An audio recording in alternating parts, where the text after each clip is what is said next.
Usage of modal verbs in our daily conversation. By the end of this video, I assure that you will be lot more confident in the choice of choosing the modal verbs in different situations. Before getting into the topic, let me tell you what modal verb is.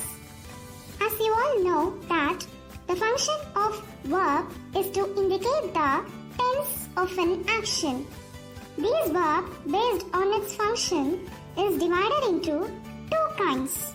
One is main verb or root verb like write, listen, sing, walk, think, etc. Whereas the other is auxiliary verb. The auxiliary verbs are usually known as helping verbs which always come along with the main verbs in order to add more sense to a sentence, to express ability, possibility, permission, suggestion, and so on. There are three forms of auxiliary verbs. One is be, do, have form of verbs.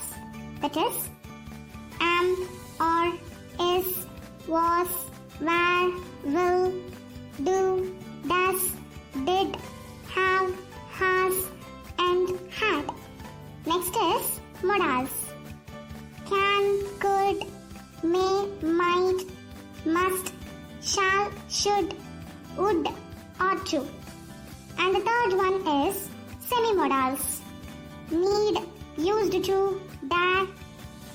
As you observe here, there are totally 24 auxiliary verbs in which we are going to discuss about modals and semi-modals one by one.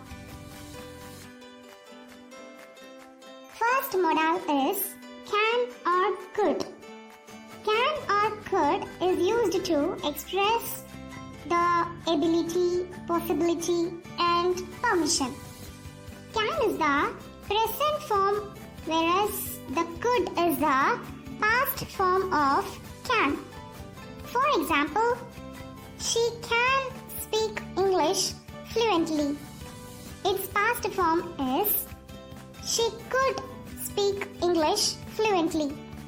Here, the difference is if the statement is 100% sure, we can use the modal can. Whereas, if it is doubtful, could is used. For example, she can come tomorrow. She could come tomorrow. Both these sentences are same in their meaning, but different in its sense. If you know that she surely comes tomorrow, you can use this sentence. That is, she can come tomorrow.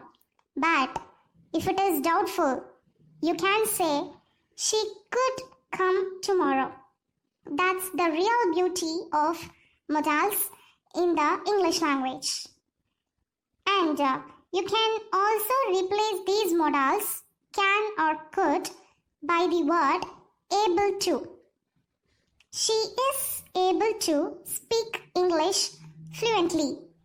Some people say can and able to together in a sentence, like she can able to speak English fluently. It is totally wrong. You cannot use two modals together in a sentence.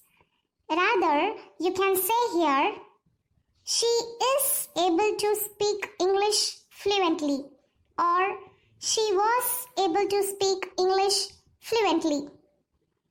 The difference between can or could and able to is the former. That is, can or could is less polite than able to.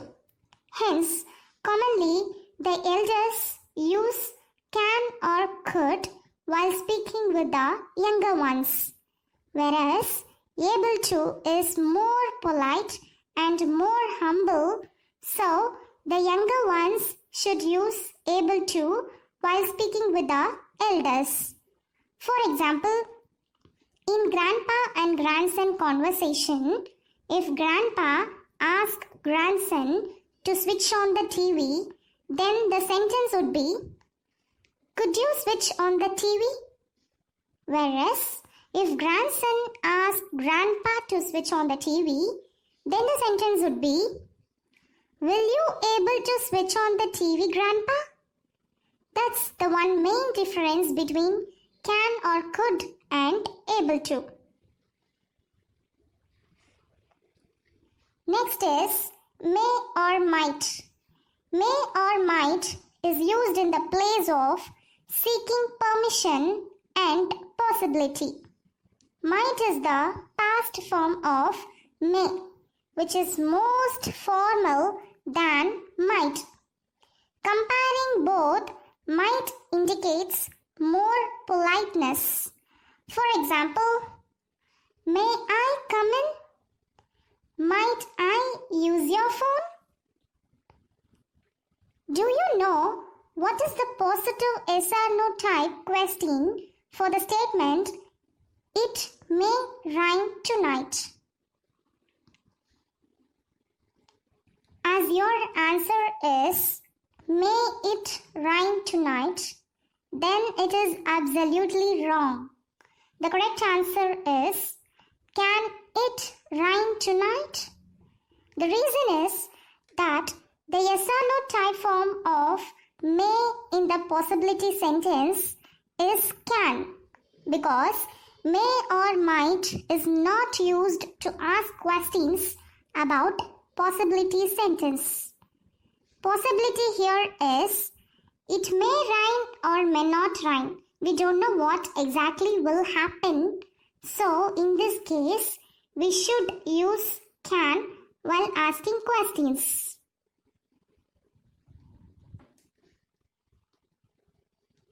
Next modals are must, should.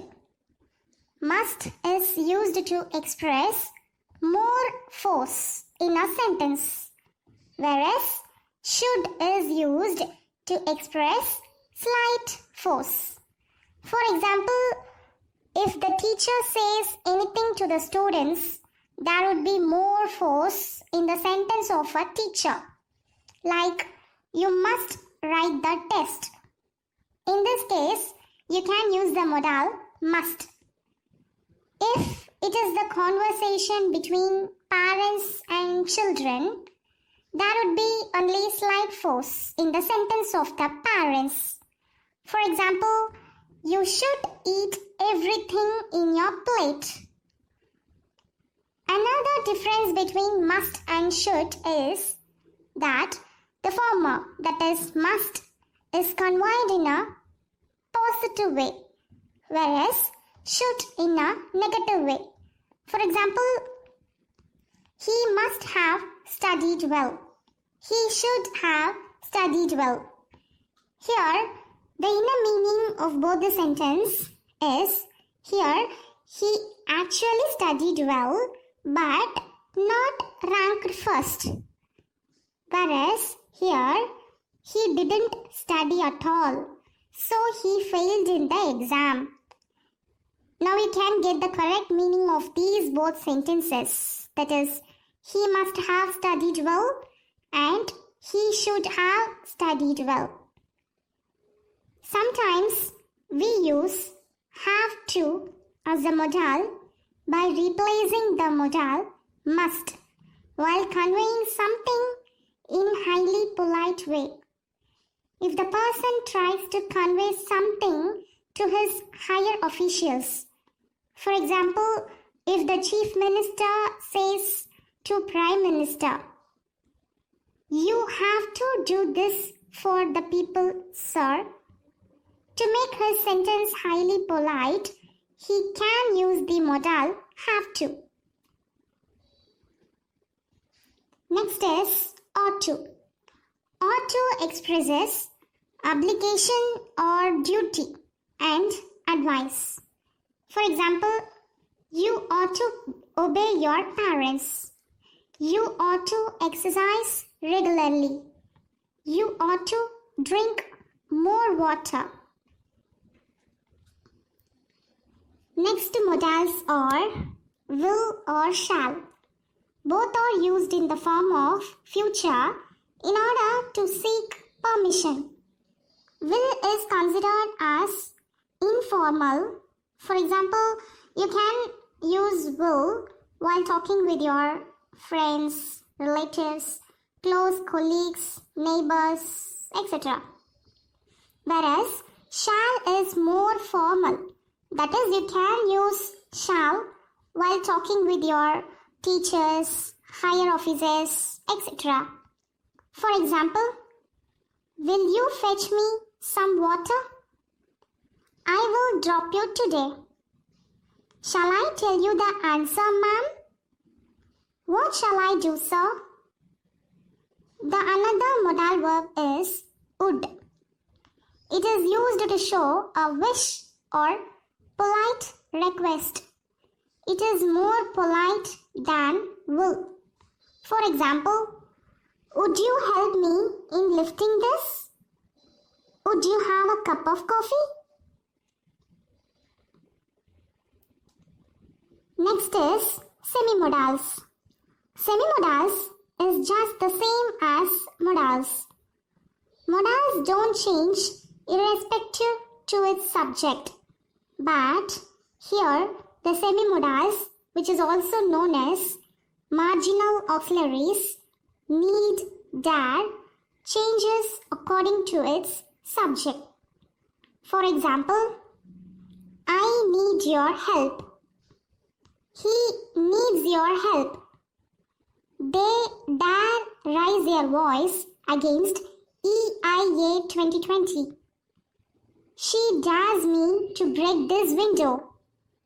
Need is used in the place of requirements, whereas dare means to challenge.